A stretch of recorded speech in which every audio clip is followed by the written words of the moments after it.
Thank you, Lord. Praise God. So ang pag-aaralan nga po natin sa umagang ito ay roadblocks of prayer.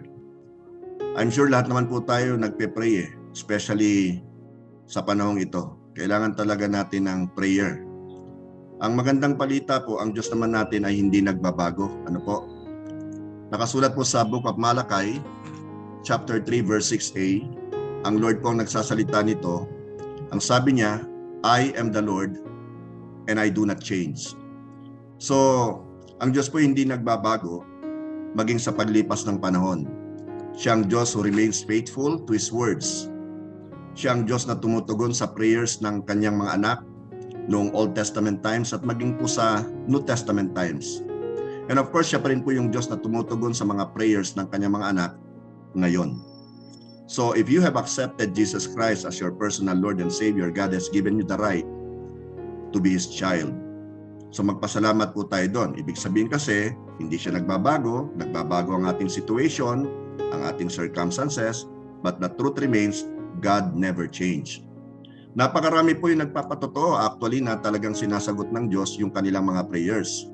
Ngunit on the other hand, napakarami rin po nagpapahayag ng kanilang duda, ng kanilang kalituhan or confusion, ng kanilang katanungan kung bakit nananatiling tahimik ang Diyos sa kanilang prayers.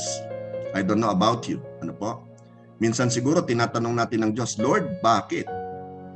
Bakit hindi mo sinasagot yung prayer ko? Ang tagal-tagal ko nang ipinagpe-pray ito sa iyo. Now listen carefully. Mga moms at mga sir, kapatid at kaibigan, wala po sa Diyos ang problema. Nasa atin po ang problema. Wala sa Kanya, nasa atin. So, bibigyan ko po kayo sa sandaling ito ng general reasons why our prayers are not answered by God. Ang isa po ay, we might have asked the wrong thing. Halimbawa, gusto mong mapangasawa ang isang tao. Talagang in love na in love ka sa kanya pero hindi ka sinagot ni Lord. Bakit? Kasi pareho kayong lalaki. No? Ayaw ng Diyos ng ganun Ang isa pa po ay we might have asked with the wrong motive. Kagaya po nung nangyari kay James at yung kapatid niyang si John, 2 of the 12 disciples of Jesus, na sila po ay lumapit kay Jesus at hiniling po nila na nawa pagdating ni Jesus sa kanyang kaharian, yung isa sa kanila nasa kaliwang bahagi ni Jesus, yung isa naman ay nasa kanan. So sinabi nga ni Jesus sa kanila, you do not know what you are asking. Now, thirdly, it might be a plain denial of God for a better reason. He is sovereign And isipin po natin na laging yung the best ang gustong ipagkaloob sa atin ng ating Diyos. So do not settle for anything less. Only the best from God. Ngayon, tingnan naman po natin yung mga specific reasons why our prayers are not answered. Pag-aaralan po natin ngayon yung roadblocks of prayers based on the scriptures. So humanda po kayo at makinig mabuti sapagkat marami po akong verses na babasahin sa inyo kaugnay ng ating gagawing pag-aaral. Okay?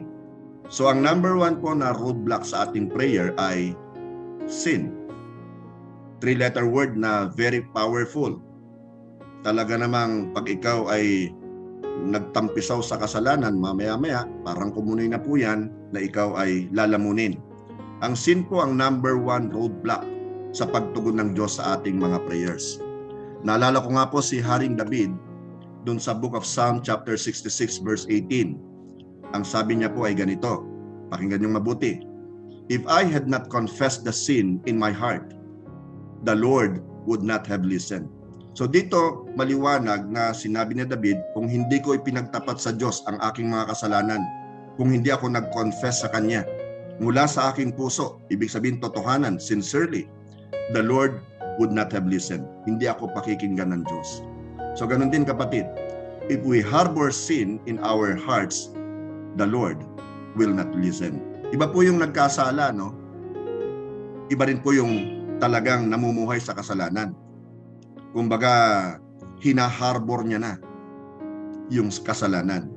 Now, ang sabi naman po ni Prophet Isaiah, sa Isaiah chapter 59 verse 2, it is your sins that have cut you off from God. So ang nagpahiwalay sa atin sa Diyos ay yung kasalanan. Because of your sins, ang sabi pa niya, He has turned away and will not listen anymore. At yan ang napakalungkot na talagang tumalikod ng Diyos at bagamat tayo nananalangin sa Kanya, hindi na siya nakikinig. So tandaan natin ang number one roadblock sa ating prayer ay kasalanan. Ngayon, ayon naman po kay King Solomon sa Book of Proverbs chapter 28 verse 13, people who conceal o yung nagtatago, people who conceal their sins will not prosper. Matindi yan. In whatever you do. Kasi tinatago mo yung kasalanan mo eh. But if they confess and turn from them, they will receive mercy. Napakahalaga po ng pagpapakumbaba. Ano po? At hindi pagtatago ng ating mga kasalanan. So pag nagkasala po tayo, ay napakadali naman pong kontakin ng ating Panginoon. Tumawag lang tayo sa Kanya, and from the bottom of our hearts, magsisi po tayo. Alam niya naman ang laman ng puso natin. Wala tayong may tatago sa Kanya, so we might as well confess our sins to Him para yung mercy niya mapasa atin. And of course, pag napatawad na tayo sa ating mga kasalanan, the Lord will certainly, surely listen to our cries or prayers and of course, answer those prayers. So simple lang po ang principle sa likod po ng mga verses na ito na binasa ko sa inyo. Pakinggan niyo mabuti Nanganganib na masira ang relasyon ng sino mang magpapatuloy na mamuhay sa kasalanan. Sa kabilang banda naman po, nakasulat sa Book of Psalm chapter 37 verse 4 sa New King James Version. Ito ay isa sa mga paborito kong verses. Delight yourself also in the Lord, sabi ni David, and He shall give you the desires of your heart. So ano ang remedyo sa ating mga kasalanan? Ang sagot po ay mababasa natin sa Book of 1 John chapter 1 verse 9. I'm sure marami po sa inyo nakakaalam na nito sa New King James Version din. Pakinggan nyo. If we confess our sins, He is faithful and just to forgive us our sins and to cleanse us from all unrighteousness. Kung ipagtatapat po natin sa Diyos ang ating mga kasalanan, nasa totoo lang alam naman niya. So siya po ay tapat at siya po ay banal para patawarin po tayo sa ating mga kasalanan at linisin po tayo, pakinggan nyo itong mabuti, sa lahat ng ating kalikuan. Grabe, no Now, ang number 2 po, na ito yung sa 1 John 1:9, I'm sorry. Ang number 2 po na roadblock sa atin pong prayer ay doubt, pagdududa, and unbelief o yung kawalan ng pananampalataya. So grabe pala itong mga ito, no? Pag yung humihingi ka sa Panginoon pero nagdududa ka naman na sasagutin ng Lord o ibibigay ng Lord, huwag ka na mag-expect na matatanggap mo yung answer sa prayer mo. Roadblock yan sa prayer mo. Ang sabi po ni Jesus sa kanyang mga alagad, sa Book of Mark chapter 11 verse 22 sa New Living Translation po ay have faith in God. Have faith in God. Marami sa mga Christians ang faith nila talaga, sasabihin nila, of course, madaling sabihin, sa God talaga. Pero pag may problema na, hindi masyadong naiisip ang Lord. Nagiging, kumbaga, second in line lang ang Lord sa kanyang priority na lalapitan. Kadalasan, lumalapit tayo sa ibang tao o nananahanan tayo sa sarili nating lakas. Ang faith natin nasa ibang tao, ang faith natin nasa sarili natin. Ang sabi po ni Jesus, have faith in God. Sa Diyos tayo manampalataya. Not faith in faith, but faith in God. Tapos dagdag pa po ni Jesus sa Mark 11:24, I tell you, so si Jesus na nagsasalita, you can pray for anything. And if you believe that you receive it, past tense na po yan, it will be yours. Sabi niya, sinasabi ko sa iyo,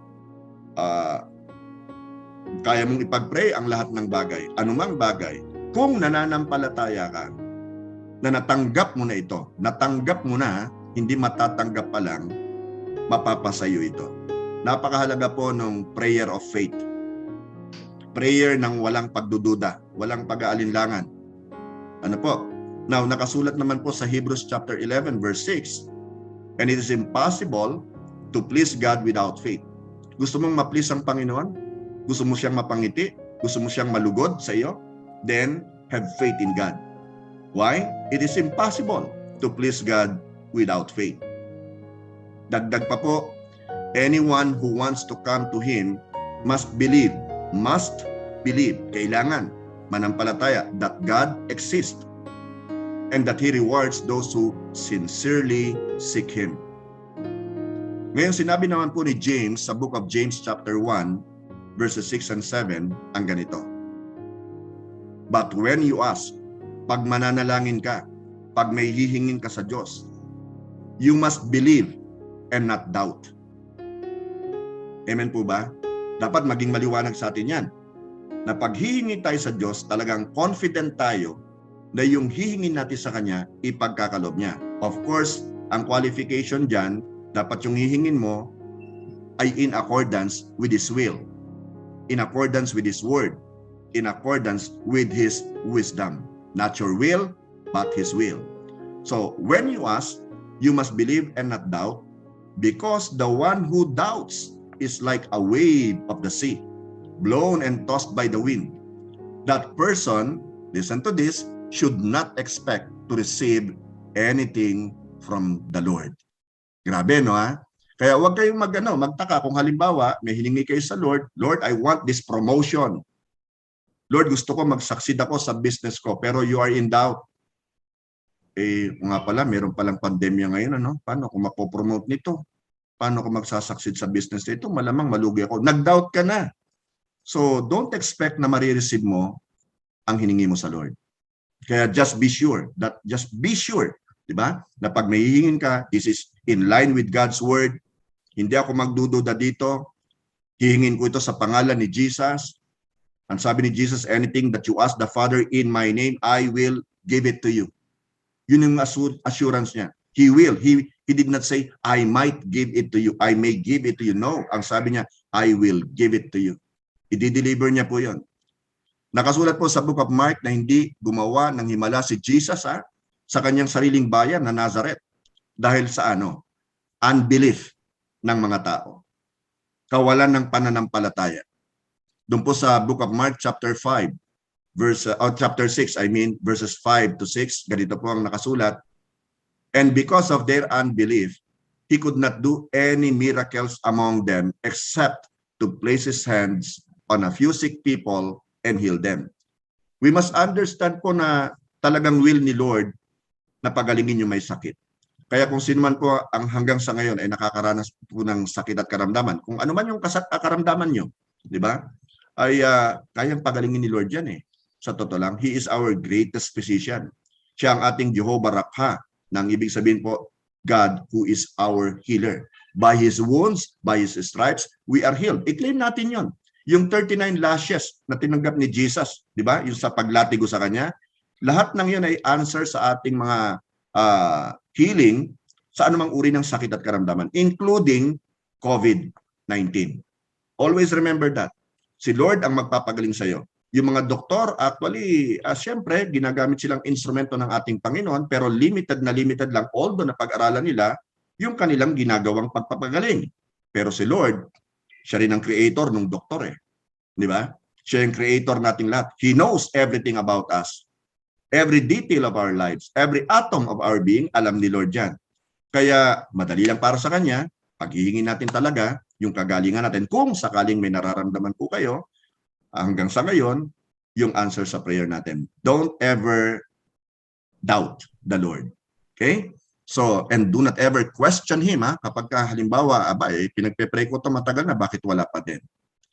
So listen now. He was amazed at their unbelief. Nagulat siya. Are you still living in unbelief or in doubt?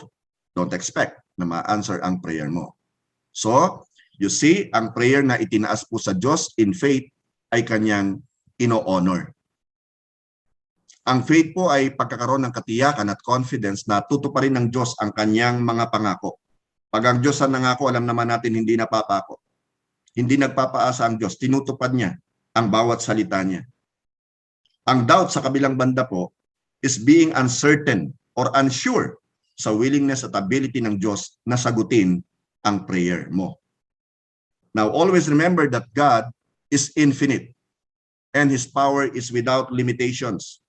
Ngunit pinili niyang ilimit ang kanyang sarili sa ating tugon o response sa Kanya. Mahalaga yon.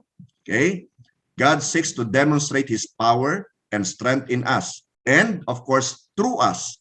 But, listen to this, only when we allow Him to work in us. Are you allowing God to work in your life? Are you allowing God to work in your family, your loved ones?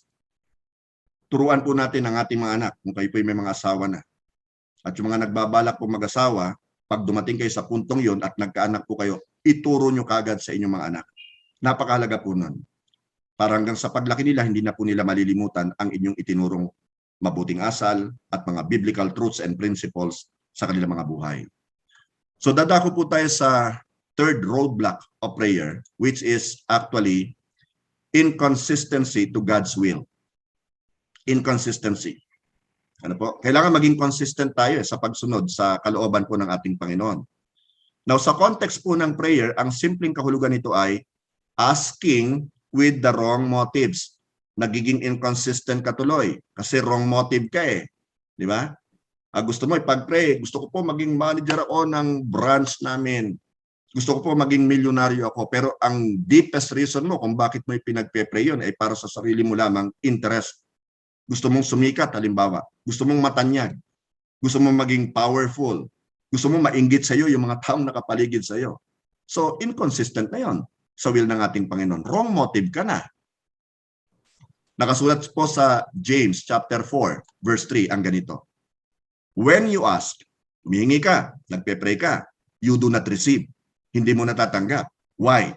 Because you ask with wrong motives. Yun. That you may spend what you get on your pleasures. Pan-sarili lang. Self-centered ang prayer mo. So paano malalaman kung ang prayer natin ay consistent sa will ng Lord? How will we know that our prayer is consistent to God's nature and character? Okay? Or to the will of God. First po, it must be consistent to God's nature and character. Tandaan natin mabuti yun ha. Halimbawa po, holiness. God is holy, hindi po ba? At hindi niya ibibigay sa inyo ang anuman bagay na alam niyang magbubunga ng kasalanan na ikapapahamak natin. So listen carefully. Anumang prayer request na motivated po with lust, sensuality, o sinful passion, ay laban po yan. Lihis na lihis po yan sa kalooban ng ating banal na Diyos. Isa pang halimbawa ng kanyang karakter and nature ay love and mercy. God is a very loving and merciful God. Alam na po natin yan. Hindi niya sasagutin ang prayer request natin na naudyukan po ng galit, ng puot, ng inggit, at selos. Never. Sa Book of Numbers chapter 22 verses sa Book of Numbers chapter 22 hanggang sa 24, nakasulat po na sinuhulan actually itong si Haring Balak ang propeta na si Balaam na sumpain ang Israel. Sinusuhulan niya. So, mali na kagad yung kanyang prayer. Hindi sila pinaburan ng Diyos, of course.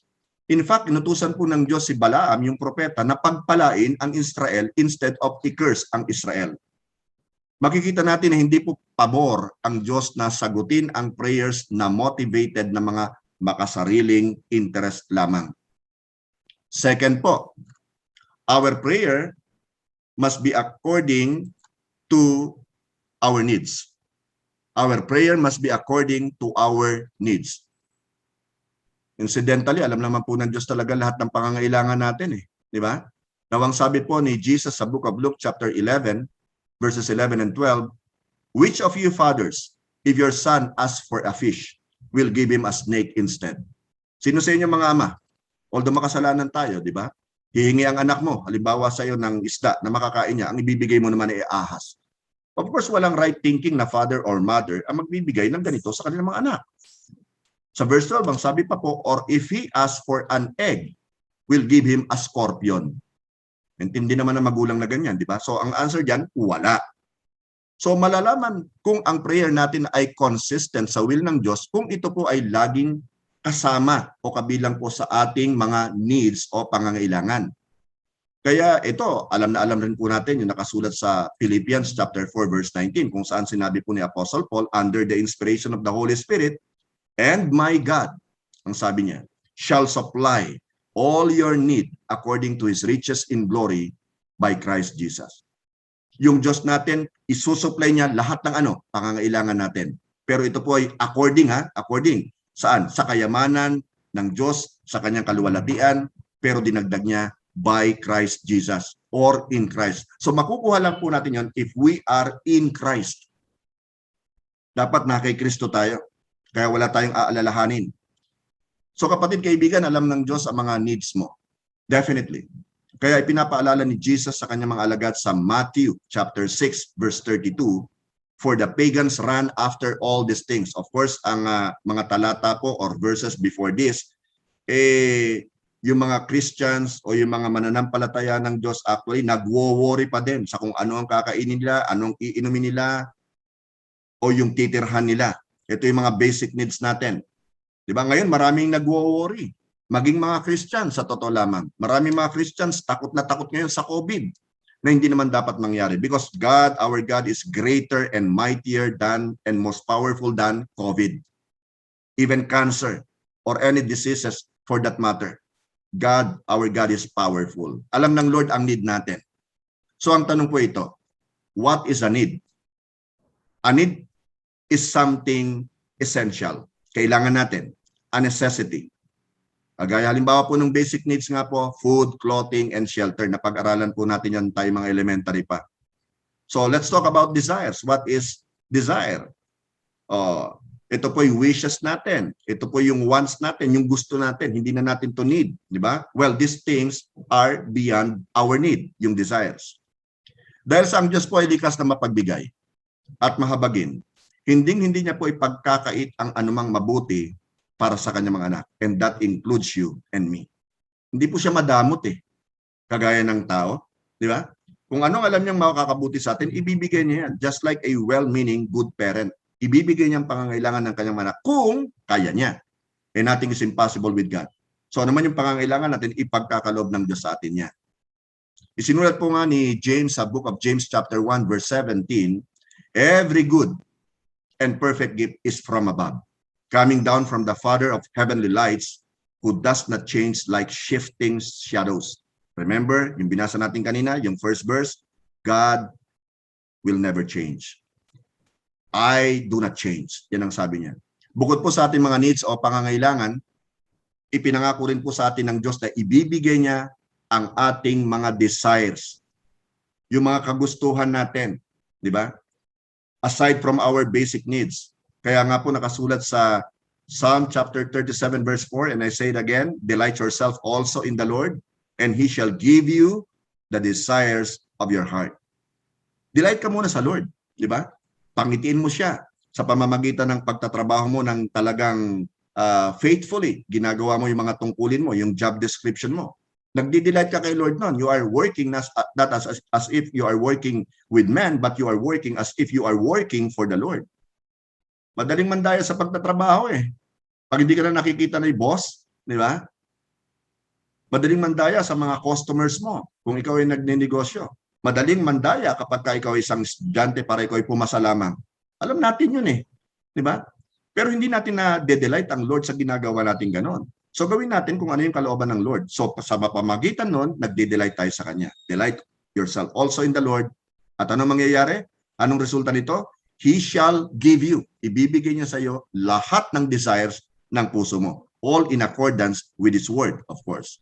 Ipagkakaloob niya ang mga desires mo provided ang iyong buhay ay, listen to this now, surrendered. Surrendered sa Kanya. At ang purpose mo ay hindi pansarili lamang, kung hindi para sa ikalulugod at ikaluluwalhati ng ating Diyos. Ang isa pa pong mahalagang principle is on our character naman. Character. Sabi po ni Jesus sa Luke chapter 16 verse 10a, whoever can be trusted with very little can also be trusted with much. Lahat po ng mga baguhan sa trabaho nila, baguhang employees, pinagkatiwalaan kayo ng maliit ng inyong employer. Be faithful in doing what is assigned for you. Di ba? Maliit lang yan sa tingin mo ngayon, pero pag napagkatiwalaan ka dyan, what will happen? Di ba? Mapopromote ka definitely. At ang promotion, hindi po galing sa tao yan. Ang promotion po galing sa Lord yan. Promotion does not come from the east or west. Promotion comes from the Lord. Yan pong sabi ng Bible. Pag napagkatiwalaan ka sa maliit, pagkakatiwalaan ka sa malaki. Bakit kaya na-promote si Sir? Sa palagay mo? Dahil malakas siya sa boss? Kamag-anak niya si boss? Hindi. Kasi nagpagal siya eh. Nakita ni boss ang sacrifices niya. Nakita ni boss na dumarating talaga siya sa oras. Hindi lang sa opisina, kung hindi maging sa area niya. Kung siya ay nasa field. Di ba? Talagang hindi siya nagpapa-time in, time out lamang. Time in muna ako ha. Hindi ganoon. Pandaraya yon. Hindi ka mapagkakatiwalaan sa maliit, hindi ka pagkakatiwalaan ng Lord sa malaki. So ano pong ibig sabihin ng Luke 16:10a? Ito po ay tungkol sa master-steward relationship. Tayo po actually, lahat tayo ay stewards po o mga katiwala lang ng ating Diyos. So this gives you the idea na ang paggamit mo sa mga resources na kanyang ibinigay sa iyo ngayon will somehow determine the granting of your desires in the future. So malamang ang desire mo ngayon, isa ay talagang pangarap mo, magkaroon ka talaga ng malamansyon na bahay eh. You can never tell. Basta ginagawa natin ang kalooban ng Diyos. Pag hindi nangyari, don't ever question God.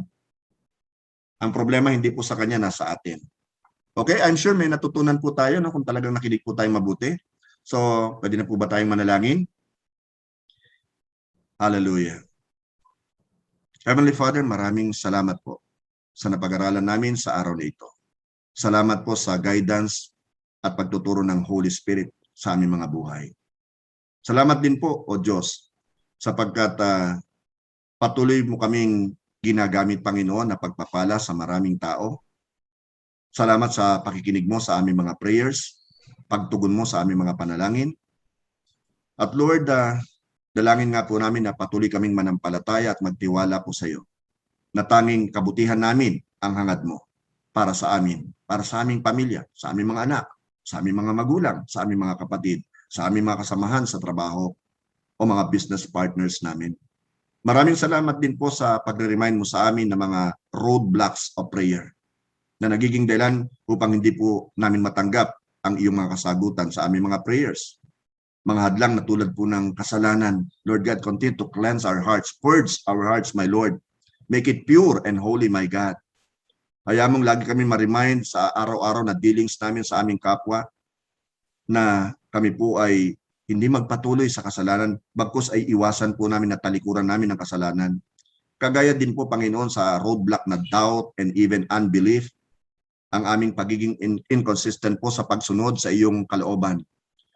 Lord, we pray, continue to give us the discernment and the wisdom that comes only from you, that we may be able to please you in whatever we do, even in the great arena of prayer.